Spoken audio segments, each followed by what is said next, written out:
When the opportunity was first raised in school about going to Auschwitz, I initially thought I would like to go because I'd been to Dachau camp near Munich about 3 or 4 years ago and had almost a need to go and see the full extent. To actually walk around specific sites closed that gap. It made it all the more real. My idea of Auschwitz is always black and white photographs, wintry kind of bleak landscapes. There was a single yellow flower that somebody had hooked into the side of the gate. It was 34 degrees and it was a beautiful day, and the trees have grown back there.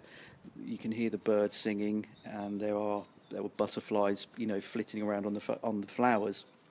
And somebody had picked a single flower and hooked it onto this gate. All the way through the day, I just felt the need to clutch on to positive things. If you feel pessimistic about the world, you've got to act positively. You've got to do something positive, I think, to try and counteract that.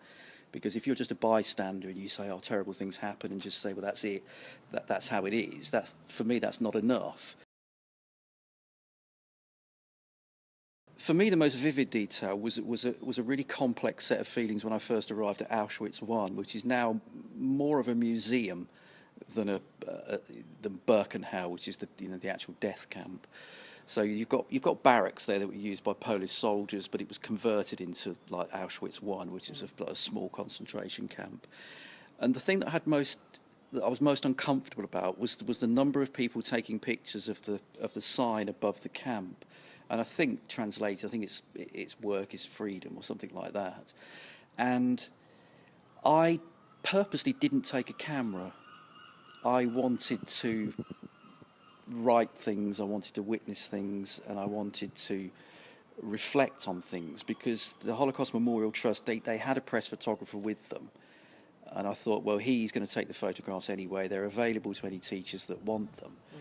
But I felt very, very uncomfortable. You had probably about 150, 200 people crowding around the main entrance, taking photographs of that sign. And don't get me wrong, I think taking photographs as a document of the fact that you've been there and have experienced it is a very important thing.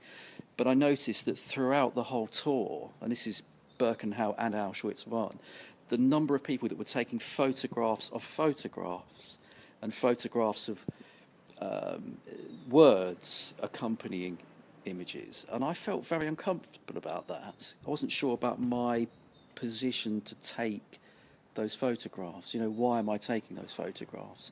Is it purely to record the fact that I've been there, to say, look, there's me, look, I'm at Auschwitz? Or am I taking them for a different reason? And for me, the attempt to understand it came from often sitting quietly and reading, as an English teacher, words that people had written about it and spoken about it. I didn't want to go there to be like sensationalistic or lurid or morbid about the terrible atrocities. I wanted to try and understand it on a human behaviour level.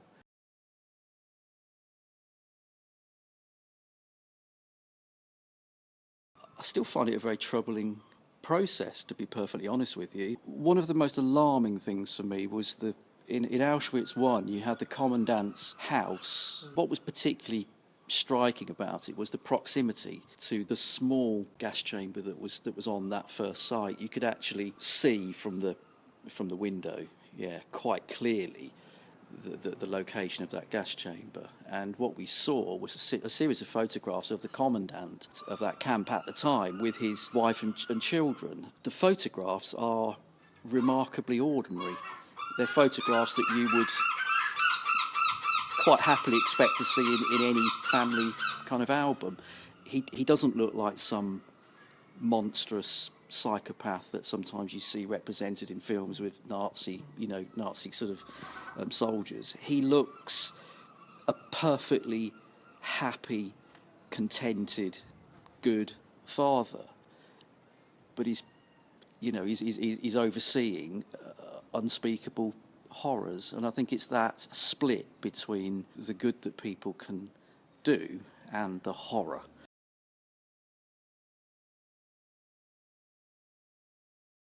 I'm not like an overtly emotional person. I don't kind of burst into tears at films and things like that. But I will kind of process things quietly, and I will think about them a lot. I think you've got to be very careful here because there are many millions of people that were exterminated in these camps, and to come away saying, "Oh, I felt really, really bad," can be self-indulgent, and I don't have much truck with that.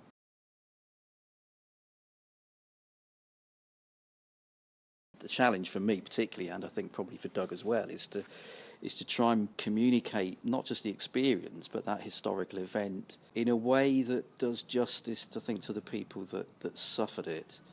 And we had some really, really big disagreements on last Sunday. We went for the debrief session in London about what's suitable, what kind of images are suitable to show children of all ages in secondary school. What are you trying to achieve by showing these pictures? And that was a very, very interesting day for me because I would always conspicuously avoid showing graphic images, and I feel that I want to be devil's advocate with myself. Why are you trying to cover up the horror of it?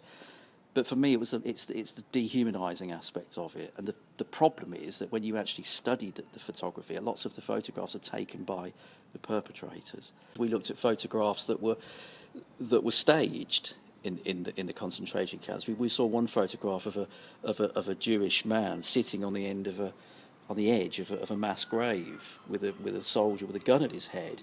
Now that wasn't a genuine photograph. That photograph was staged to get the best possible shot, so that the Nazi commandants could celebrate that afterwards when having a beer.